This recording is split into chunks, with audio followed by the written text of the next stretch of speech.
as a single mother, what are the challenges? Because they're not easy. They're not easy. All right.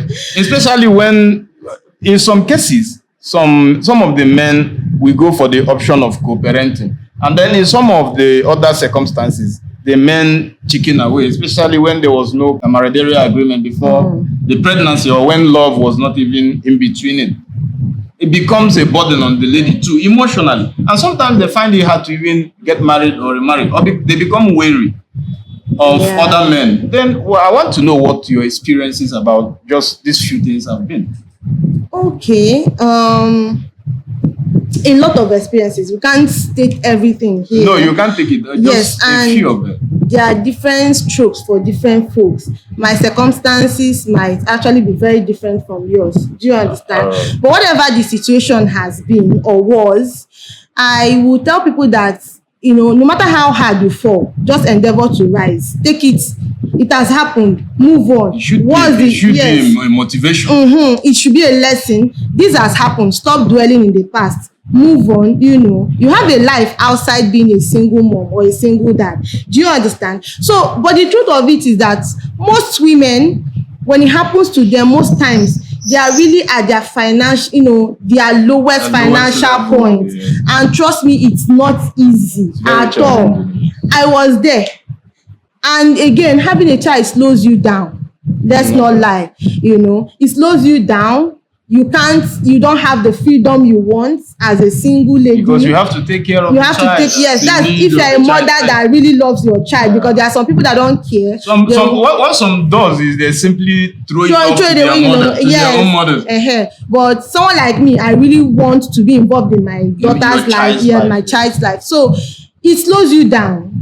You can't, you know, if you are someone that is disciplined, there are certain places you can't go to. You can't exceed some time limits of the day. There are some jobs you can't get.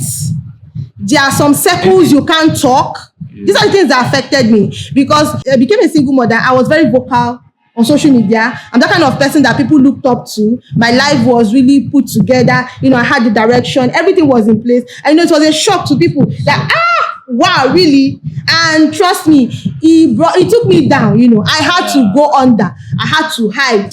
I had to leave social media for years. Why did you go under? I had to go under because, you know, I couldn't just take it immediately. You understand? It was a lot for me. It was more like you felt maybe you disappointed yourself and disappointed those people, who were looking up. I was actually looking at people instead of looking at myself because I didn't disappoint myself actually. Things didn't happen the way it happened. But you know, whatever brought pregnancy, people have been doing it. That was my consideration. People have been doing these things that brought pregnancy. No, just that probably you were even more reasonable about it because I used to tell a lot of women, all right, that there are people who I tell even my friends, I tell them I would rather marry a single mother than marry a girl that I know that has had a lot of abortion. So you could be a single mom because you were naive. Let's come from the naive part. You didn't know what's up. Yes, because for those that know what's up, they knew how to take care of one or two things. You know, things happen. You can't just know everything that has happened in people's life. Or you could be naive that you really didn't know about this thing that has happened and you are scared. You can't just go through this way. You understand? But whatever the situation is, it has happened.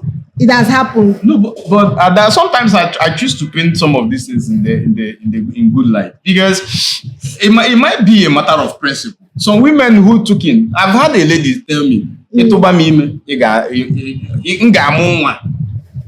like if you impregnate me, I'm going to give birth to this child. I'm not going for any abortion. It could be a matter of principle rather than being naive.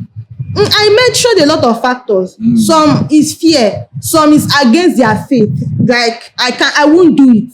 Some is from their family. Their family cannot go through that. If they go through, you know, some people have backgrounds. Yeah. If you go through that, you're going to die. You know, they have history of something. Yes. Some is fear. Some is it's a lot for different persons. But whatever it is, I'm coming from the angle that if you have finally decided to chest it and, you know, bring forth this child, you should be thinking of the way forward. You should be proud of it and then it shouldn't weigh you down. It shouldn't weigh you down. Let's not say you should be proud of it. Be proud of your child. Yeah, yes.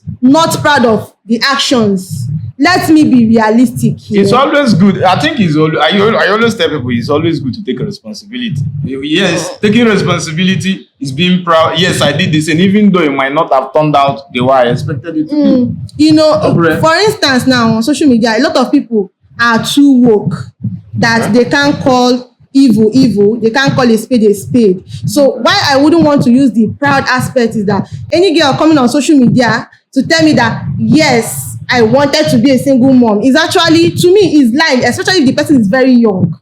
Do you understand? Because I don't think in Africa there's a sane person that really wants to start off as a single mom. Everyone wants to get married. It's even better for them that they got married and, you know, the marriage didn't work out than you never got married in the first place. So that is just why I do not want to use the word proud. But if at the end of the day you have finally become it, you own it, be proud of your child. What's the worst that can happen? It has happened. You move on.